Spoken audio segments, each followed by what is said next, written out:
આપણે મંગલાચરણ કરી અને સમયસારનો સ્વાધ્યાય શરૂ કરીએ છીએ.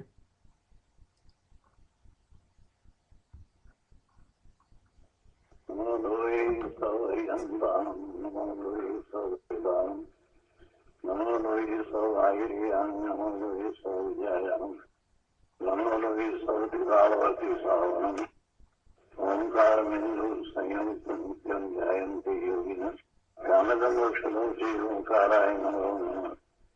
मंगलम भगवान मंगलम मंगलम कुरुकुंडारियो विजेन्द्रमोसुमंगलम नमः समय साधाय स्वामी बुद्ध्याचकास्ते चित्सवाय भवाय सुराय कृपावलीलाता.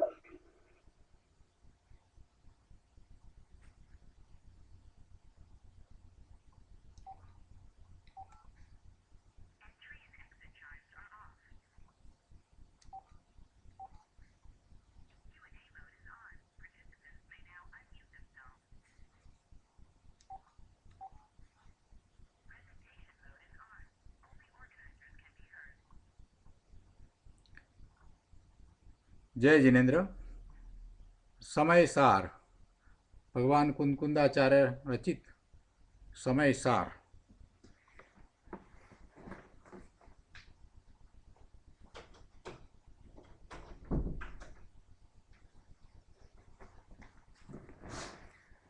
ભગવાન કુંદકુંદાચાર્ય રચિત સમયસાર તથા ભગવાન અમૃતચંદ્રાચાર્ય રચિત આત્મખ્યાતિ ટીકા એનો સ્વાધ્યાય આપણે કરી રહ્યા છીએ. એમાં ગાથા 125 સુધી સ્વાધ્યાય થયો છે. હવે આગળ કળશ 65, અહીંયા કળશ 65 છે. 125 ગાથા પછી તે કળશ આપણે લઈએ છીએ. અમૃતચંદ્રાચાર્ય ભગવાને આ કળશ જે 125 ગાથામાં વાત કરી, 121થી 125 ગાથામાં વાત કરી, એના અનુસંધાનમાં લખ્યો છે. કેમ કે 121થી 125 ગાથામાં જે કહેવામાં આવ્યું જીવને વિશે, જેમ અગાઉ 116થી 120 ગાથામાં ઉદ્ગલને વિશે કહેવામાં આવ્યું, એવું અહીંયા જીવને વિશે કહેવામાં આવ્યું. અને એમાં છેલ્લે એ વાત આવી કે ક્રોધ રૂપે જેનો ઉપયોગ થયો છે એવો એ આત્મા ક્રોધ રૂપે પરિણમ્યો છે, અને માન રૂપે જેનો ઉપયોગ થયો છે એવો આત્મા માન રૂપે પરિણમ્યો છે. માયા રૂપે ઉપયોગ થયો છે એવો આત્મા માયા રૂપે પરિણમ્યો છે, અને લોભ રૂપે ઉપયોગ જેનો થયો છે એવો આત્મા લોભ રૂપે પરિણમ્યો છે. એટલે હવે એ જ ભાવને આગળ અહીંયા શ્લોક 65માં પણ લેવામાં આવ્યો છે કે એ જ અર્થનું કળશરૂપ કાવ્ય અમૃતચંદ્રાચાર્ય ભગવાને કહ્યું છે કે આ રીતે જીવ એ પોતે પોતાના સ્વભાવભૂત પરિણમન શક્તિ સહિત છે. એનો સ્વભાવ એ પરિણમન રૂપ છે, એ વાત સિદ્ધ થાય છે. એ વાત હવે આ 65માં કળશ દ્વારા જણાવી છે. તો 65માં કળશમાં અહીંયા કહે છે, સ્થિતેતિ જીવસ્ય નિરંતરાયા સ્વભાવભૂતા પરિણામ શક્તિ તસ્યા સ્થિતાયાસ કરોતિ ભાવમ યમ સ્વસ્ય તસ્વૈ ભવેત કર્તા. 65માં કળશના અર્થમાં અહીંયા કહે છે કે આ રીતે જીવની એટલે ઇતિ જીવસ્ય સ્વભાવભૂતા પરિણામ શક્તિ નિરંતરાયા સ્થિતા. એટલે આ રીતે જીવની સ્વભાવભૂત પરિણમન શક્તિ નિર્વિઘ્ન સિદ્ધ થઈ. તસ્યા સ્થિતાયા સ્વસ્યયમ ભાવમ કરોતિ. એ રીતે સિદ્ધ થતાં જીવ પોતાના જે ભાવને કરે છે, તસ્ય એત સહ કરતા ભવેત, તેનો તે કરતા થાય છે. આ રીતે જીવની સ્વભાવભૂત પરિણમન શક્તિ સિદ્ધ થઈ, નિર્વિઘ્ન સિદ્ધ થઈ. એ સિદ્ધ થતાં જીવ પોતાના જે ભાવને કરે છે તેનો તે કરતા થાય છે. ભાવાર્થમાં અહીંયા કહે છે કે જીવ પણ પરિણામી છે, તેથી પોતે જે ભાવરૂપે પરિણમે છે તેનો કરતા થાય છે. જે ગાથા 125માં વાત આવી એ પ્રમાણે જો એનો ઉપયોગ ક્રોધરૂપ થયો છે તો જીવ પોતે એવા ભાવરૂપે, ક્રોધના ભાવરૂપે પરિણમે છે.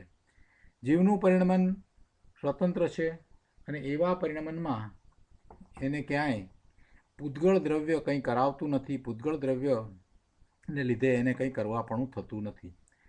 જીવ પોતે સ્વતંત્ર છે અને પરિણમન પણ એનું સ્વતંત્ર છે. એટલે એને પૂતગળ દ્રવ્ય કંઈ કરાવતું નથી.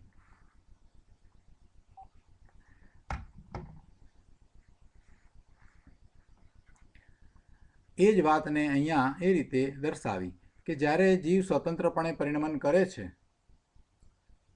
જીવ સ્વતંત્ર રીતે પરિણમન કરે છે ત્યારે એ વખતે એ એવા ભાવે પરિણમે છે. એટલે જીવનો સ્વભાવ પરિણમનરૂપ છે. એટલે પરિણમન શક્તિ એ પ્રસિદ્ધિ પામે છે. એટલે કે પરિણમન શક્તિ અહીંયા સાબિત થઈ, સિદ્ધ થઈ, નિર્વિઘ્ન સિદ્ધ થઈ. અગાઉ 121થી 125માં તર્ક દ્વારા એને સિદ્ધ કરી અને એના ઉપરથી સિદ્ધાંત તારવતા કહે છે કે જીવ પોતાના જે ભાવ છે એને કરે છે અને એવા ભાવનો કરતા થાય છે. એટલે પોતે પરિણામી છે અને પોતે જેવા ભાવ કરે છે એવા ભાવે પરિણમે છે અને એનો એ કરતા થાય છે. આ વાત 65માં કળશમાં કહી. હવે 65માં કળશમાં જે વાત અમૃતચંદ્રાચાર્ય ભગવાને કહી એના ઉપર પૂજ્ય ગુરુદેવના પ્રવચનમાંથી આપણે પ્રયોજનભૂત વાતને સમજીએ. કળશ 65મો એના ઉપર ગુરુદેવ શ્રીનું પ્રવચન અને એના કેટલાક અંશો આપણે લઈએ. પ્રવચન રત્નાકર ભાગ 5મો, કળશ 65 શ્લોકાર્થ ઉપરનું પ્રવચન, પાના નંબર 220.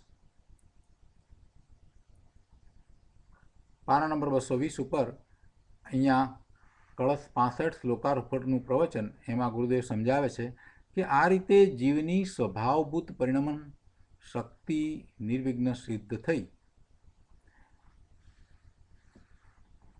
જીવમાં પરિણમન થાય એવી સ્વભાવભૂત શક્તિ છે. કોઈ પર પરિણામ આવે તો પરિણમે એવી જગતમાં કોઈ ચીજ નથી.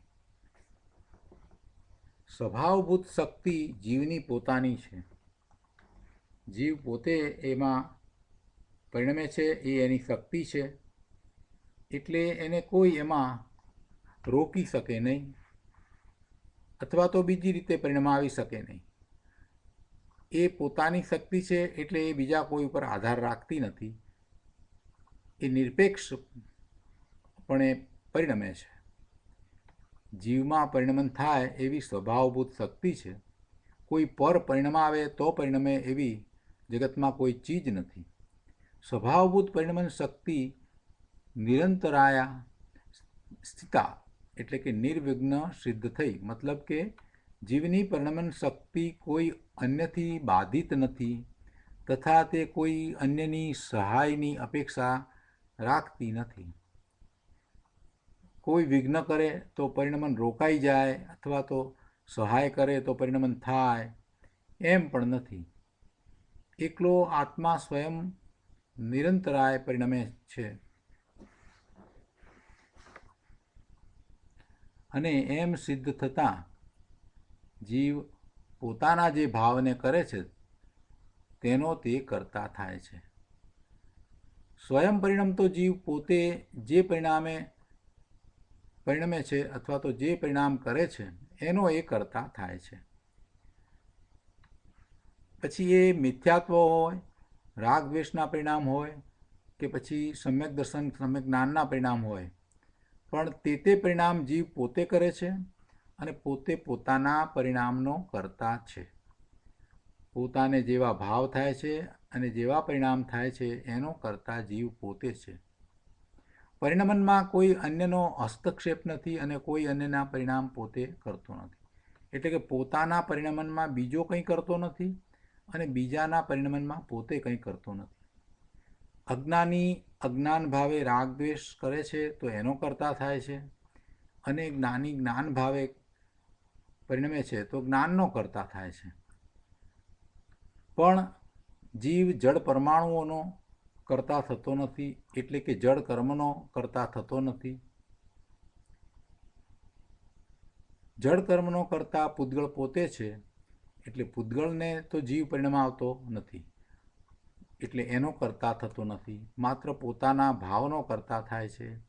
એ અજ્ઞાન અવસ્થામાં પણ પોતે પોતાના ભાવનો જ કરતા છે, પણ જળ કર્મનો તો કરતા નથી, અને જ્ઞાન અવસ્થામાં પણ એ જળ કર્મનો કરતા થતો નથી.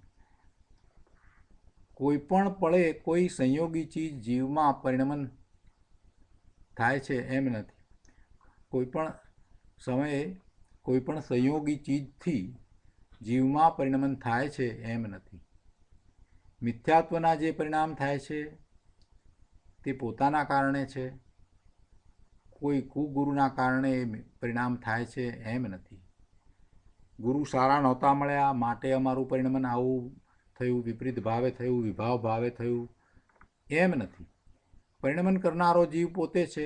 એમાં નિમિત્ત ગમે તે હોય, કુગુરુ હોય, કુશાસ્ત્ર હોય કે કુદેવ હોય, પણ એ કુગુરુ, કુદેવ કે કુશાસ્ત્ર એને વિભાવરૂપ પરિણમન કરાવતા નથી. કે સદગુરુ, સત્શાસ્ત્ર કે સ્વયં તીર્થંકર ભગવાનની વાણી પણ જીવને એવા સમ્યક્ત્વના પરિણામ થાય એમ કરાવી શકતા નથી. એટલે જે પરિણામ થાય છે એ તો જીવના પોતાના જ છે. એ વખતે જેવા પરિણામ થાય છે એને અનુકૂળ અથવા તો ઉચિત નિમિત્ત હોય છે, પણ એ પરિણામ પોતાના થાય છે, અને પોતાના એ પરિણામ થાય છે તો જે ભાવ છે એનો એ કરતા થાય છે. સમ્યક્ત્વના પરિણામ જે થયા છે તે સહજ પોતાથી થાય છે. કોઈ સદગુરુના કારણે એ પરિણામ થાય છે એમ નથી. અન્ય નિમિત્તથી જીવમાં કાર્ય થાય એમ પણ ત્રણકાળમાં બને નહીં. પોતાની પરિણમન શક્તિથી પોતામાં પોતાનું કાર્ય થાય છે, અને આને અનેકાંત કહેવાય. એમ નથી કે પોતાથી પણ કાર્ય થાય અને પરથી પણ કાર્ય થાય, એમ નહીં. એવું અનેકાંત નથી. એને તો ગુરુદેવ ફુદડીવાદ કહે છે. પોતાથી, પોતાની શક્તિથી એ કાર્ય થાય છે અને બીજાથી એ કાર્ય પોતાનામાં નથી થતું, એનું નામ અનેકાંત છે. જીવને પરિણમન શક્તિ પોતાનામાં પડી છે, એનાથી જે કાર્ય થાય છે એટલે પરિણમવું થાય છે, અને બીજાથી એવું જીવનું પરિણમન નથી થતું, એમ અનેકાંત છે.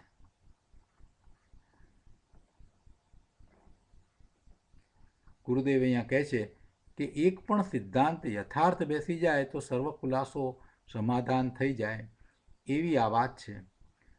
પ્રત્યેક દ્રવ્ય સ્વતંત્ર છે. કોઈ દ્રવ્યની પર્યાય કોઈ અન્ય દ્રવ્ય કરી શકે એ વાત ત્રણ કાળમાં શક્ય નથી. કોઈ દ્રવ્ય બીજા દ્રવ્યને પરિણમાવી શકે એ વાત શક્ય જ નથી. એટલે દ્રવ્યની સ્વતંત્રતાનો સિદ્ધાંત પણ અહીંયા જેમ છે તેમ જ બરાબર જ રહે છે. અહીંયા એક વાત કરી કે જીવમાં નિર્વિઘ્ન પરિણમન શક્તિ છે, એ વાત સિદ્ધ થઈ. એનો અર્થ શું છે? તો કે જીવની પરિણમન શક્તિ કોઈ અન્યના આશ્રયે નથી. જીવ નિર્મળ કે મલિન ભાવે પરિણમે ત્યાં તેની નિર્મળ કે મલિન પર્યાય પોતાથી થાય છે, પરથી કર્મથી થતી નથી. તેમ પરમાણુ જે પલટે તે પણ પોતાની પરિણમન શક્તિથી પલટે છે, આત્માથી તે પલટાતા નથી. પ્રત્યેક પદાર્થમાં અનાદિ અનંત પરિણમ સ્વભાવ છે, એટલે કે પરિણમવાનો સ્વભાવ છે. તેથી પ્રતિ સમયે તે પોતાથી પરિણમે છે, પરથી નહીં, અને આવું જ સ્વરૂપ છે. એટલે આ જે સિદ્ધ થયું એ નિર્વિઘ્ન સિદ્ધ થયું એટલે કે એ એમ જ છે, એમાં કોઈ બીજી રીતે વાત છે નહીં. અહીંયા આગળ પણ ભાવાર્થ ઉપરના પ્રવચનમાં પાના નંબર 222 ઉપર ગુરુદેવ કહે છે કે જ્ઞાની જ્ઞાન ભાવનો કરતા છે, રાગ દ્વેષનો નહીં. અજ્ઞાની રાગ દ્વેષનો કરતા છે અને પરમાણુ જળ કર્મનો કરતા છે. ત્રણ વસ્તુને બરાબર સાથે સમજી લઈએ તો બધું સહેલું થઈ જાય. જ્ઞાની જ્ઞાન ભાવનો કરતા છે, એ રાગ દ્વેષનો નથી, એટલે રાગ દ્વેષનો કરતા નથી. એ રાગ દ્વેષને માત્ર જાણે જ છે. જ્ઞાની રાગ દ્વેષને માત્ર જાણે જ છે, એને શુભભાવ થાય છે, રાગ થાય છે તો એનો એ જ્ઞાતા દ્રષ્ટા છે, પણ એનો કરતા નથી. જ્ઞાની તો જ્ઞાન ભાવનો જ કરતા છે. આ એક વાત. બીજી વાત છે અજ્ઞાની. અજ્ઞાની રાગ દ્વેષનો કરતા થાય છે, એ શુભાશુભ ભાવ રૂપે પરિણમે છે તો એવા ભાવનો એ કરતા થાય છે. અને જે જળ પરમાણુ છે એ પરમાણુઓ પોતે પોતાના જે બી પર્યાય જળની થાય છે એના એ કરતા થાય છે. એટલે જો કર્મણે રજકણ લઈએ તો એ ભેગા થઈ અને કર્મરૂપે બંધાય એવા કાર્યના એ કરતા છે. પરમાણુ જળ કર્મના કરતા છે, દ્રવ્ય કર્મના કરતા છે. પણ જ્ઞાની કે અજ્ઞાની કોઈ પણ જળ કર્મનો તો કરતા થતો જ નથી. જળ કર્મનો કરતા જ્ઞાની કે અજ્ઞાની કોઈ થતો નથી. જળ કર્મનો કરતા પૂતગળ પરમાણુ પોતે જ છે. તો આ રીતે ત્રણ વાત આપણને સારી રીતે સમજાવી. હવે જ્ઞાની જ્ઞાનમય ભાવનો અને અજ્ઞાની અજ્ઞાનમય ભાવનો કરતા છે એ વાત આપણને ગાથા 126માં કુંદકુંદાચાર્ય ભગવાન કહે છે. તો આપણે ગાથા 126 લઈએ. યમ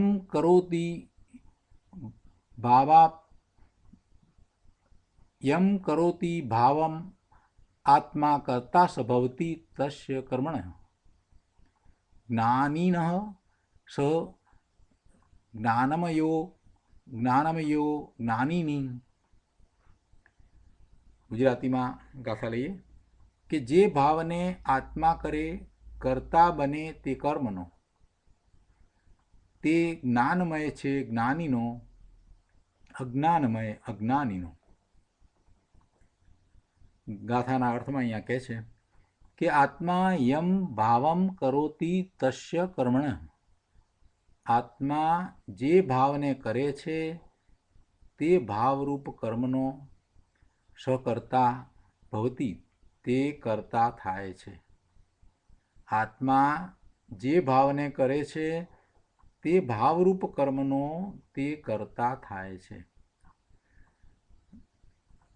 જ્ઞાની સ જ્ઞાનમય અજ્ઞાનમય. જ્ઞાનીને તો તે ભાવ જ્ઞાનમય છે અને અજ્ઞાનીને અજ્ઞાનમય છે. આત્મા જે ભાવને કરે છે તે ભાવરૂપ કર્મનો તે કરતા થાય છે.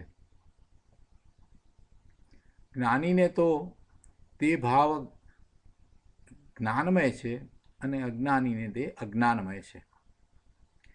આ રીતે જ્ઞાની અને અજ્ઞાનીના ભાવ અહીંયા સમજાવવામાં આવ્યા છે કે જેવા ભાવ એ કરે છે એ ભાવનો એ કરતા થાય છે. જ્ઞાનીના ભાવ છે તે જ્ઞાનમય છે અને અજ્ઞાનીના ભાવ છે તે અજ્ઞાનમય છે.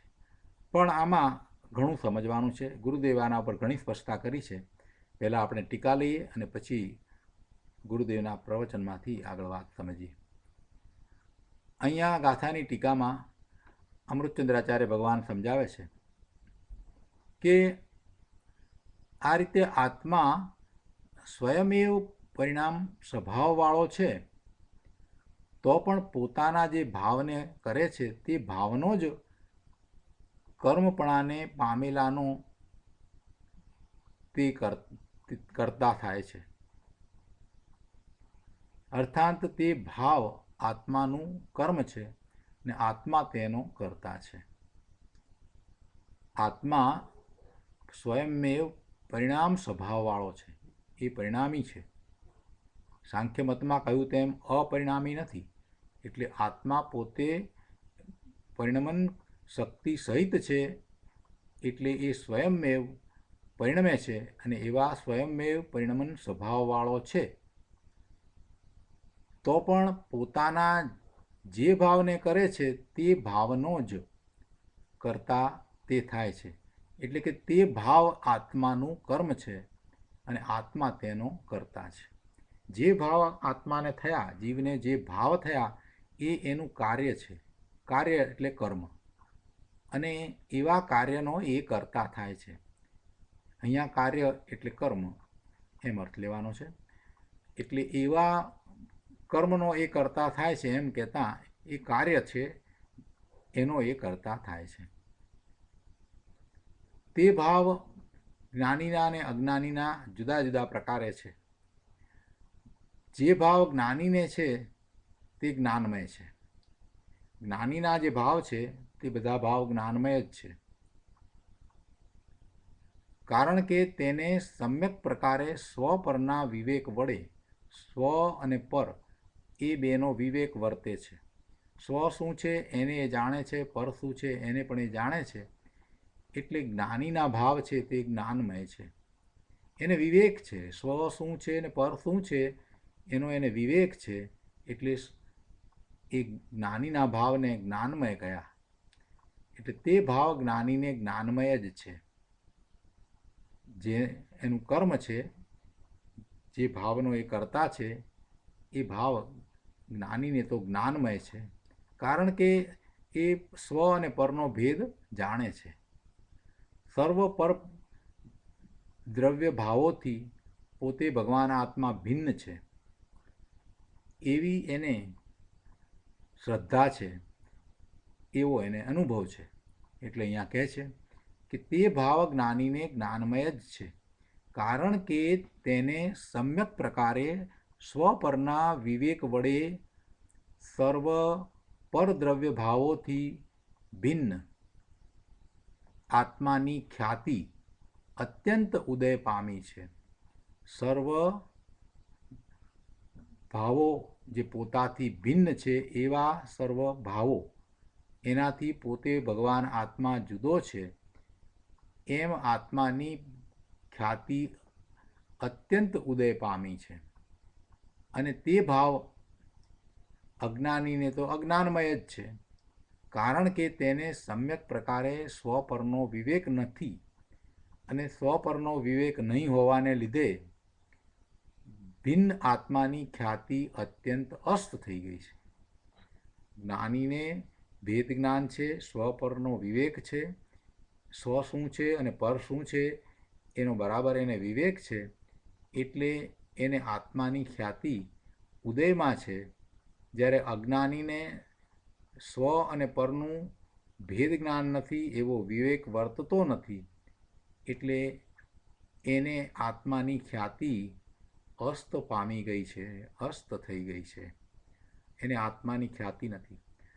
આ આત્મખ્યાતિ ટીકા છે ને, તો આત્માની ખ્યાતિ, આત્માની પ્રસિદ્ધિ, આત્માનું પ્રગટ થવું, એવી આ આત્મખ્યાતિ જ્ઞાનીને છે. અજ્ઞાનીને એવી આત્મખ્યાતિ નથી. કેમ કે એને સ્વથી જુદું પર શું છે એનો ખ્યાલ નથી. એટલે જે કંઈ છે એને એ સ્વ સાથે જોડી દે છે. બધી જગ્યાએ પોતે એકત્વ મમત્વ કરે છે. જે સ્વથી જુદું છે એનો એને ખ્યાલ નથી. આ વિભાવ છે એ પણ સ્વથી જુદા છે. અરે એક સમયની પર્યાય છે એને પણ જુદી કરી દીધી છે. દ્રષ્ટિનો વિષય ભગવાન આત્મા જ્યારે બતાવવામાં આવે ત્યારે નિર્મળ પર્યાયથી પણ જુદો ધ્રુવ શુદ્ધ નિશ્ચય નહીંનો વિષય ભગવાન આત્મા છે એનું લક્ષ કરાવે છે. અહીંયા તો અજ્ઞાનીને તો હજી બાહ્ય પર પદાર્થો જે એનાથી તદ્દન ભિન્ન જુદું દ્રવ્ય છે એમાં એકત્વ વર્તે છે. આ શરીર છે જેની સાથે રહ્યો છે એની સાથે એકતા બુદ્ધિ છે. ત્યારે પછી વિભાવ ભાવથી એકતા બુદ્ધિ હોય એમાં તો શું નવાઈ છે. એટલે એ શરીરને પોતાનું માને છે, પોતે એ રૂપે થયો છે એમ માને છે, એટલે એની સાથે હજી ભેદ જ્ઞાન નથી કરી શક્યો, તો પછી પોતાને થતા ભાવ એનાથી તો એ ભેદ જ્ઞાન ક્યાંથી કરે? એટલે એવો અજ્ઞાની સ્વ અને પરનો ભેદ જાણતો નથી, એને વિવેક નથી, સ્વથી પર બીજું બધું કેટલું જુદું છે એની ખબર જ નથી, એટલે એનો વિવેક નથી, એટલે એને પોતાના સ્વરૂપની આત્માની ખ્યાતિ અસ્ત થઈ ગઈ છે, એટલે એવી આત્માની ખ્યાતિ પ્રગટ થઈ જ નથી. 126મી ગાથાના ભાવાર્થમાં અહીંયા કહે છે કે જ્ઞાનીને તો સ્વ પરનું ભેદ જ્ઞાન થયું છે, જ્ઞાનીને તો સ્વ પરનું ભેદ જ્ઞાન થયું છે, તેથી તેને પોતાના જ્ઞાનમય ભાવનું જ કરતાપણું છે. અને અજ્ઞાનીને સ્વ પરનું ભેદ જ્ઞાન નથી, તેથી તેને અજ્ઞાનમય ભાવનું જ કરતાપણું છે. જ્ઞાનીના ભાવ બધા જ્ઞાનમય છે, અજ્ઞાનીના બધા ભાવ અજ્ઞાનમય છે, આમ પણ કહેવામાં આવે છે. હવે આ સંબંધી પૂજ્ય ગુરુદેવે ઘણી મહત્ત્વની અને ખૂબ પ્રયોજનભૂત વાત આ ગાથા ઉપરના પ્રવચનમાં કરી છે, તો આપણે એ વાતને સમજીએ. પાના નંબર 224 પ્રવચન રત્નાકર ભાગ 5મો, એમાં પાના નંબર 224 ઉપર ગાથા 126ની ટીકા ઉપરનું પ્રવચન, એમાં બીજા પેરેગ્રાફમાં ગુરુદેવ કહે છે કે પ્રત્યેક આત્મા સ્વયમેવ એટલે નિશ્ચયથી પરિણામ સ્વભાવી છે. સ્વયમેવ પોતાની જાતે જ, કોઈ કરે એટલે નહીં. એ અગાઉની ગાથામાં જે વાત આવી એનો સિદ્ધાંત અહીંયા તારવી અને વાત કરી છે કે પ્રત્યેક આત્મા સ્વયમેવ એટલે નિશ્ચયથી પરિણામ સ્વભાવી છે, એમાં કોઈ ફેરફાર નથી. પ્રત્યેક આત્મા સ્વયમેવ એટલે નિશ્ચયથી પરિણામ સ્વભાવી છે, સ્વયં બદલાવાના સ્વભાવવાળો છે, તો પણ પોતાના જે ભાવને કરે છે તે ભાવનો જ તે કરતા થાય છે. એમ નથી કે બીજા અન્ય પદાર્થના ભાવનો એ કરતા થાય, બીજા દ્રવ્યના ભાવનો એ કરતા થાય, એમ નથી. એની સમીપમાં રહેલ જે પૂતગળ છે એના જે પ્રકારે પરિણમન થાય છે એ ભાવનો, એ પરિણમનનો જીવ કરતા ક્યારેય થતો નથી. 3 કાળમાં એ પરદ્રવ્યનો કરતા થાય નહીં, પરદ્રવ્યની પર્યાયનો કરતા થાય નહીં. એટલે જે ભાવરૂપે પોતે પરિણમે છે તે ભાવનો જીવ કરતા થાય છે, અને તે ભાવ તેનું કાર્ય છે અથવા કર્મ છે. અહીં કર્મ એટલે જળ કર્મની વાત નથી, કર્મ છે એમ કહ્યું ને અહીંયા, એટલે એક જળ કર્મ નહીં, એ એનું કાર્ય છે. આત્મા જે પરિણામ કરે છે તે એનું કાર્ય છે અને પોતે તેનો કર્તા છે. બહુ સાદી રીતે વાત સમજાવી છે, સહેલાઈથી સમજાય એવું છે. આગળ ગુરુદેવ કહે છે કે જુઓ, વિતરાગ સર્વજ્ઞ પરમેશ્વરનો આ હુકમ છે. ગણધરો અને ઇન્દ્રોની વચ્ચે પરમાત્મા દિવ્ય ધ્વનિ દ્વારા જે ફરમાવતા હતા તે વાત અહીં આવી છે. ભગવાન કુંદકુંદાચાર્ય દેવ મહાવિદેયમાં ગયા હતા, 8 દિવસ રહ્યા હતા અને સિમંદર પ્રભુની વાણી સાંભળી અને શ્રુત કેવળી સાથે એમને વિચાર વિમર્શ કર્યા અને પછી અહીંયા આવી અને એમણે આ શાસ્ત્રોની રચના કરી. એટલે એમણે જે વાત કહી છે તે પરમ સત્ય છે. એમણે જે વાત કહી છે તે ભગવાનની આજ્ઞા છે, ભગવાનનો હુકમ છે, અને એ આજ્ઞામાં રહેવું એ જૈનનું લક્ષણ છે. એ આજ્ઞામાં નથી એ જૈન નથી. એટલે ભગવાને શું કહ્યું છે? ભગવાન કહે છે કે આત્મા પોતાના જે ભાવને કરે છે તે ભાવનો પોતે કરતા છે, અને તે ભાવ તેનું કાર્ય છે, કર્મ છે. હવે એ ભાવ કેવા હોય? તો કે એ ભાવ જ્ઞાનીના અને અજ્ઞાનીના જુદા જુદા પ્રકારે હોય. જ્ઞાનીને જ્ઞાનમય છે અને અજ્ઞાનીને એ ભાવ અજ્ઞાનમય છે. કેમ કે જ્ઞાનીને સ્વ અને પરનો વિવેક વર્તે છે, સ્વથી ભિન્ન બીજા બધા છે, પોતે એક ભગવાન આત્મા સ્વ અને બાકી બીજું બધું પર. ગુરુદેવ કહે છે ને કે એક બાજુ રામ અને બીજી બાજુ ગામ, એટલે કે પોતે એક બાજુ એકલો સ્વ અને બાકી બીજું બધું પર. અને એમાં પર કહેતા એના વિભાવ ભાવ પણ આવી ગયા, પર્યાય પણ આવી ગઈ. અને આ પૂતગળ શરીર અને બહારમાં જે કંઈ સંયોગી પદાર્થો છે તે બધું પર છે. એટલે સ્વને એણે જુદું પાડ્યું છે, એટલે એને વિવેક છે કે આ બીજી બધી વસ્તુઓ જે કંઈ દેખાય છે મારી સમીપમાં રહેલી છે એ એક પણ વસ્તુ મારી નથી. આ વિભાવ ભાવ, આ રાગનો ભાવ આવ્યો, શુભ ભાવ થયો, તો એ પણ મારો નથી.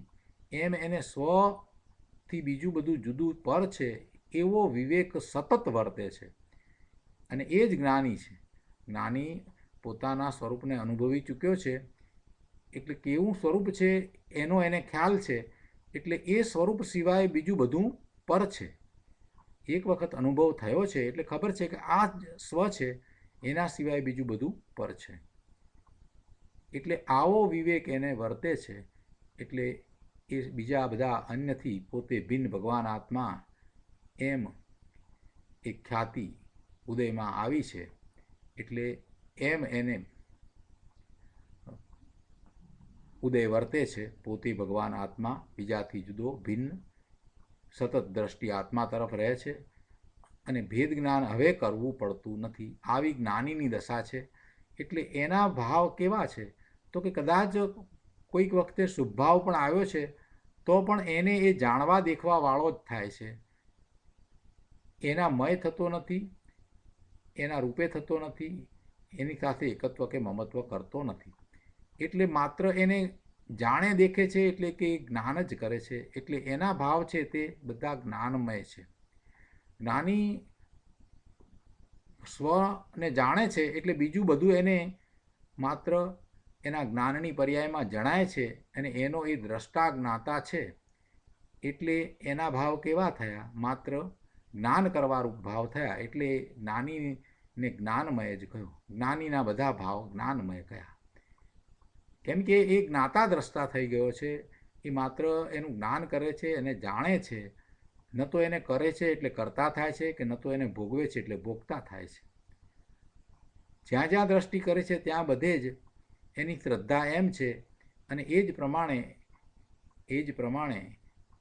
એ જે ભાવ એ વખતે વર્તે છે એ બધાનો એ જ્ઞાતા દ્રષ્ટા થઈ જાય છે. શુભ રાગ આવ્યો છે તો એને પણ એ જાણવાવાળો એનાથી ભિન્ન જ્ઞાતા થાય છે, એને જાણે છે, માત્ર એનું જ્ઞાન કરે છે. અને કોઈક વખત ક્યારેક કોઈક પ્રકારે અશુભ ભાવ છે તો પણ એને એ જાણે છે, પણ એ મય થતો નથી. એટલે જ્ઞાનીના ભાવ કેવા છે? એ જ્ઞાન કરવાના છે, જ્ઞાતા દ્રષ્ટા રૂપે છે. એટલે એના બધા ભાવ જ્ઞાનમય જ છે. આ વાતને બરાબર સમજવાની છે. એટલે અહીંયા એમ લખ્યું છે કે એ ભાવ જ્ઞાનીને જ્ઞાનમય જ છે, કારણ કે તેને સમ્યક પ્રકારે સ્વપરના વિવેક વડે, એટલે સર્વ પર દ્રવ્યો ભાવોથી ભિન્ન આત્માની ખ્યાતિ અત્યંત ઉદય પામી છે. આ રીતે અત્યંત ઉદય છે. ઉદય શું પામ્યો છે? કે પોતે જ્ઞાતા દ્રષ્ટા છે. એટલે જ્ઞાતા દ્રષ્ટા તરીકે જ દરેક સમયે વર્તે. એટલે દરેક સમયના ભાવ એના કેવા થયા? માત્ર જ્ઞાન કરવાના ભાવ થયા. એટલે જ્ઞાનીના બધા ભાવ જ્ઞાનમય છે. અને તે ભાવ અજ્ઞાનીને કેવા હોય? એ વખતે એનું પરિણમન થતું હોય ત્યારે અજ્ઞાનીના કેવા ભાવ હોય? અજ્ઞાનીને સ્વ પરનો વિવેક નથી. એટલે સ્વને અને પરને જુદું પાડતો નથી. એને ભેદ જ્ઞાન નથી. એટલે સ્વ અને પરને એ એક રૂપ જાણે છે. એવા અજ્ઞાનને લીધે એના ભાવ છે તે અજ્ઞાનમય છે. અજ્ઞાની છે એને સ્વ અને પરનું ભેદ જ્ઞાન નથી. સ્વ અને પરને ભેગા કરીને એ જાણે છે. એટલે એ અજ્ઞાન છે. તો એના બધા ભાવ અજ્ઞાનમય છે. ભલે ને પછી એને મેડિકલનું ગમે તેટલું જ્ઞાન હોય કે એન્જિનિયરિંગનું ગમે તેટલું જ્ઞાન હોય, છતાં પણ જેણે પોતાના સ્વરૂપનો અનુભવ નથી કર્યો એવો, જેને સમ્યક દર્શન નથી એવો એ અજ્ઞાની છે. અને એના બધા ભાવને અજ્ઞાનમય જ કહ્યા. માહિતી રૂપે ગમે તેટલું જાણતો હોય, શાસ્ત્રોનો ગમે તેટલો અભ્યાસ હોય, છતાં પણ એના ભાવને અજ્ઞાનમય કહેવાય. કેમ કે એને સ્વરૂપનો અનુભવ નથી અને સ્વને જાણ્યું નથી. અનુભવ સહિત જ્યાં સુધી સ્વને જાણતો નથી ત્યાં સુધી સ્વ અને પર વચ્ચેનું ભેદ જ્ઞાન નથી. અને સ્વ અને પર વચ્ચે ભેદ જ્ઞાન નથી તો પછી એને જ્ઞાતા દ્રષ્ટાપણું પણ નથી. પરને પોતાથી જુદું ભિન્ન માનવા રૂપ જ્ઞાતા ભાવ દ્રષ્ટા ભાવ એને છે જ નહીં, અને એમ જ્ઞાતા દ્રષ્ટાપણું નથી, એટલે એના જે ભાવ છે એને અજ્ઞાનમય કહ્યા. એટલે અજ્ઞાનીના બધા ભાવને અજ્ઞાનમય કહેવામાં આવ્યા છે. અહીંયા કહે છે કે અજ્ઞાનીને તો અજ્ઞાનમય જ છે, એ ભાવ અજ્ઞાનમય જ છે, કારણ કે તેને સમ્યક પ્રકારે સ્વપરનો વિવેક નહીં હોવાને લીધે ભિન્ન આત્માની ખ્યાતિ અત્યંત અસ્ત થઈ ગઈ છે. ભિન્ન પોતે ભગવાન આત્મા છે એ વાત તો એને હજી ઉગીને નીકળી જ નથી, એનો તો અનુભવ પણ નથી, એટલે એની ખ્યાતિ તો ક્યાંથી હોય. આગળ અહીંયા ફરીથી સમજાવે છે ગુરુદેવ કે શું કહ્યું. ધર્મી સમ્યક દ્રષ્ટિ જીવ જેને એક જ્ઞાયક ભાવ હું છું એવો અંતરમાં અનુભવ થયો છે, એવા જ્ઞાનીને જે પરિણામ થાય તે જ્ઞાનમય જ છે. ધર્મીને સમ્યક દર્શન જ્ઞાન ચારિત્રના જે પરિણામ થાય છે તે જ્ઞાનમય જ છે. જ્ઞાનીના તે પરિણામ આત્મામય ચૈતન્યમય જ હોય છે, અને તે પરિણામનો જ્ઞાની કરતા છે. તે પરિણામનો જ્ઞાની કરતા છે. કયા પરિણામનો? પોતાના જ્ઞાનમય પરિણામનો તે કરતા છે. એને ધર્મીને સમ્યક દર્શન સમ્યક જ્ઞાન સમ્યક ચારિત્રના જે પરિણામ થાય છે તે બધા જ્ઞાનમય જ છે, અને જ્ઞાનીને એવા પરિણમન થાય છે એનો એ પોતે કરતા છે. પરંતુ એ શુભ ભાવ કે અશુભ ભાવનો એવા પરિણામનો તો કરતા થતો જ નથી. દયાદાન વ્રત તપ આદિના વિકલ્પ આવે છે તો એનો એ જ્ઞાતા થઈ જાય છે, પણ એનો કરતા થતો નથી.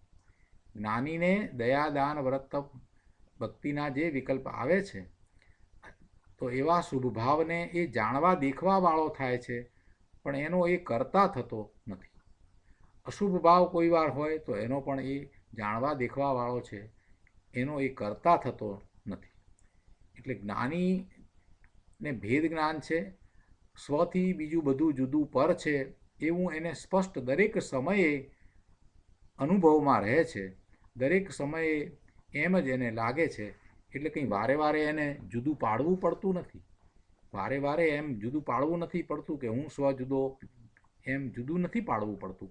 એક વખત આત્માનો અનુભવ થાય છે પછી એ દશા સહજ રીતે વર્તે છે, અને એવી સહજ દશામાં પોતે કોણ છે, પોતે જે છે એ સ્પષ્ટ છે, એટલે બીજું બધું એનાથી જુદું છે. પોતે જે છે એ સ્પષ્ટ છે એટલે બીજું બધું એનાથી જુદું છે, એમ એની દ્રષ્ટિ આત્મા તરફ રહે છે, અને સહજ રીતે એવો વિવેક રહ્યા કરે છે. એટલે એના ભાવ બીજું બધું પર જુદું છે, અને બીજા બધાને માત્ર એ જાણે છે, કરતો નથી, ભોગવતો નથી, એવો ભાવ રહે છે. એટલે એ જ્ઞાનમય ભાવ છે, એ જાણવા દેખવા વાળો ભાવ છે, દ્રષ્ટા જ્ઞાતાનો ભાવ છે, એમ એના ભાવ જ્ઞાનમય છે.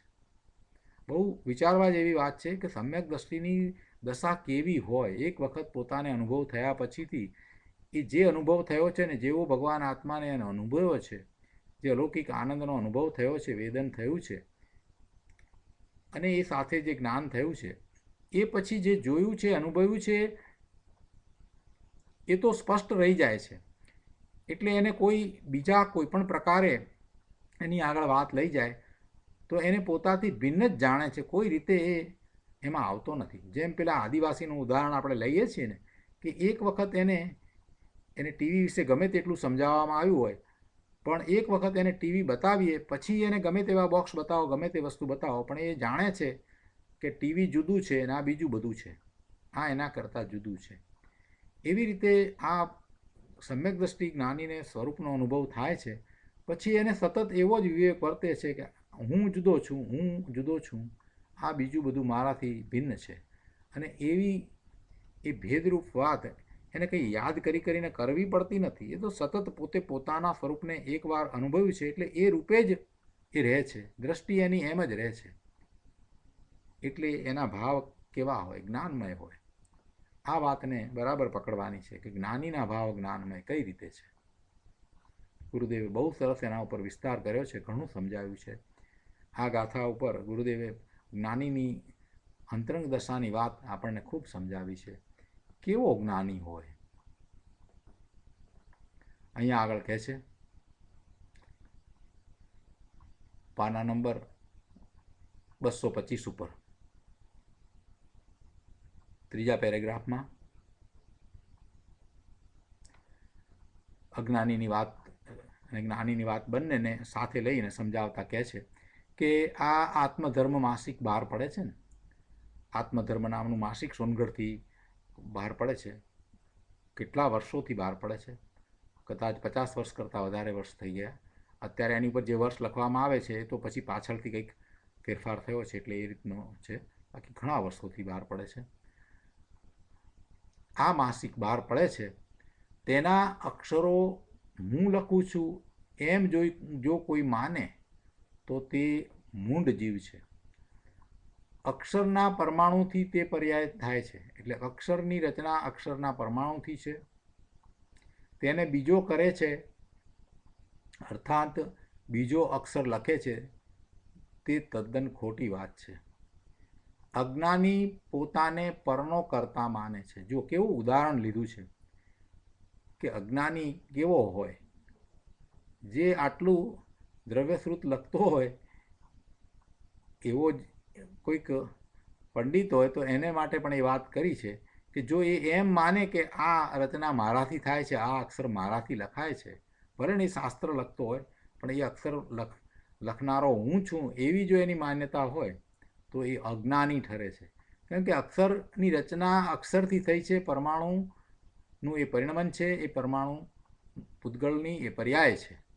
એટલે અક્ષર એ પરમાણુ છે અને એની એ પર્યાય છે, તો એને એ પોતે કરે, પૂતગળના કાર્ય પોતે કરે, પૂતગળ પોતે જ કરે.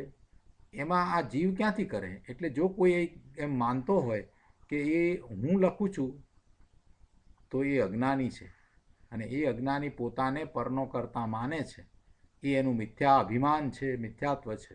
બીજાની હું રક્ષા કરું છું, બીજાને સુખી કરું છું, બીજાને હું મદદ કરું છું, એવી એની જે માન્યતા છે એમાં તો અભિમાન છે, એ મૂંડ છે, મિથ્યા દ્રષ્ટિ છે. પરના કાર્યો એ કરી શકતો નથી અને પરના કાર્યોનો એ કરતા થવા જાય છે તો એ મોટામાં મોટું મિથ્યાત્વ છે, અને એને લીધે થઈ અને એને ઘણું રખડવાનું થશે. એવા મિથ્યા પરિણામ અજ્ઞાનીને હોય છે પણ જ્ઞાનીને હોતા નથી. જ્ઞાનીને એવા મિથ્યા ભાવ હોતા નથી, મિથ્યા પરિણામ, મિથ્યા માન્યતા હોતી નથી.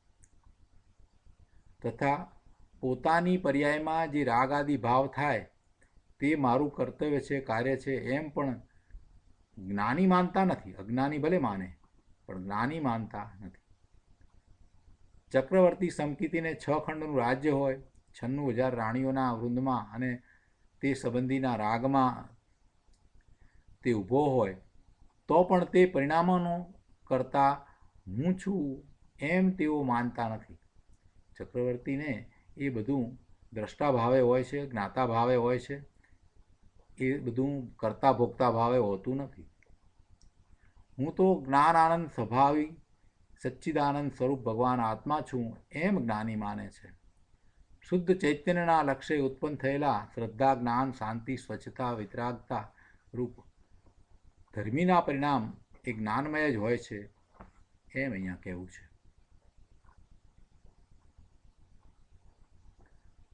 તો આજનો સ્વાધ્યાય આપણે અહીંયા સુધી રાખીએ. હવે થોડીક અજ્ઞાન વિશે, અજ્ઞાનીની વાત પણ આવશે અને થોડો વધારે વિસ્તાર જ્ઞાની સંબંધી પણ આવશે. એ આપણે આવતા સ્વાધ્યાયમાં લઈશું. આ 126મી ગાથા ઘણી મહત્ત્વની છે, બહુ સમજવા જેવું છે. જ્ઞાનીની દશાનો આમાંથી ખૂબ વિચાર કરવા જેવો છે.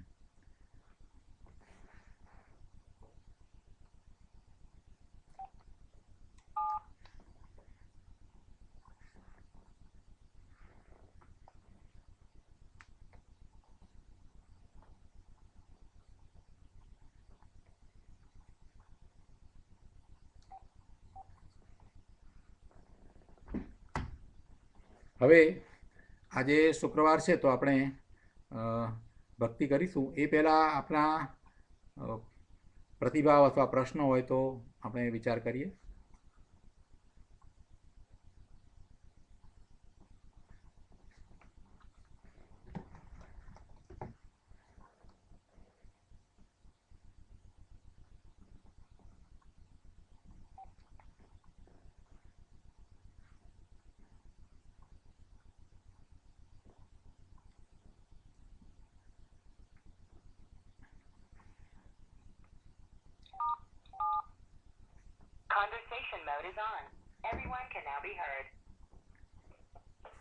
આપના પ્રશ્ન અથવા પ્રતિભાવો તો આપણે લઈએ.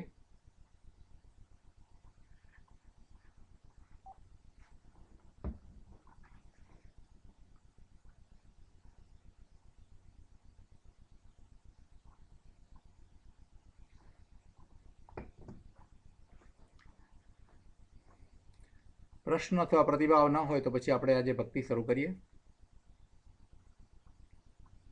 કલ્પનાબેન,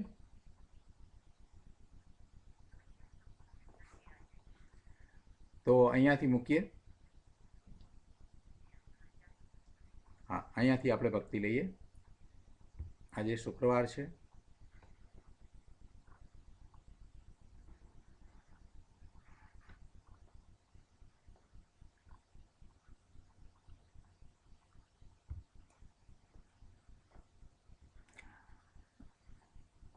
આપણે સમયસારની સ્તુતિ લઈએ.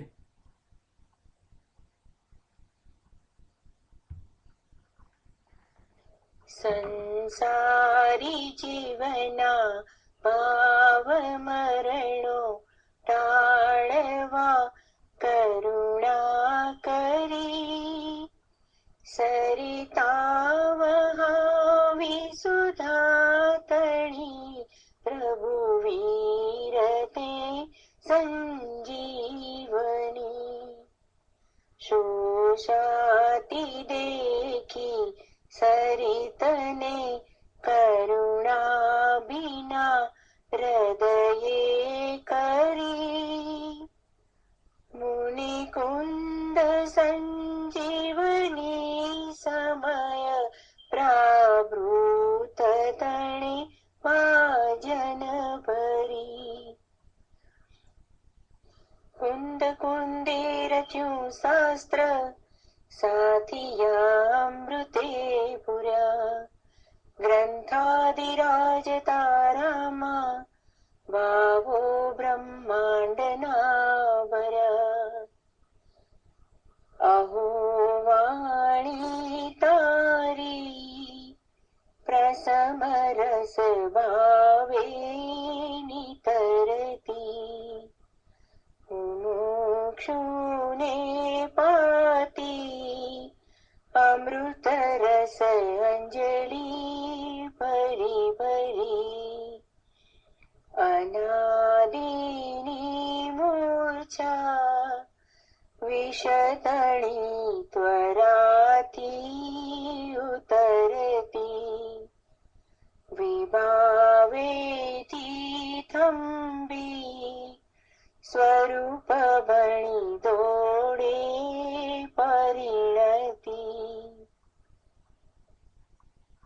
તું છે નિશ્ચય ગ્રંથ ભંગ સગડા, વ્યવહારના ભેદભાવ. તું પ્રજ્ઞા છીણી જ્ઞાનને ઉદયની, સંધિ સહુ છેદવા. સાથી સાધકનો તું ભાનુ જગનો, સંદેશ શ્રી વીરનો. વિસામો ભવક્લાંતના હૃદયનો, તું પંથ મુક્તિ તણો. સુણે તને રસની બંધ શિથિલ થાય, જાણે તને હૃદય જ્ઞાની તણા જણાય. તું રોચતા જગતની રુચિયાળ સે સૌ, તું રીજતા સકલ જ્ઞાયક દેવ રીજે. બનાવું પત્ર કુંદનના રત્નોના અક્ષરો લખી, तथापि कुन्दसूत्रोऽना અંકાએ મૂલ્ય ના કરી. તથાપી કુંદસૂત્રોના અંકાએ મૂલ્ય ના કરી. જય જિનેન્દ્ર.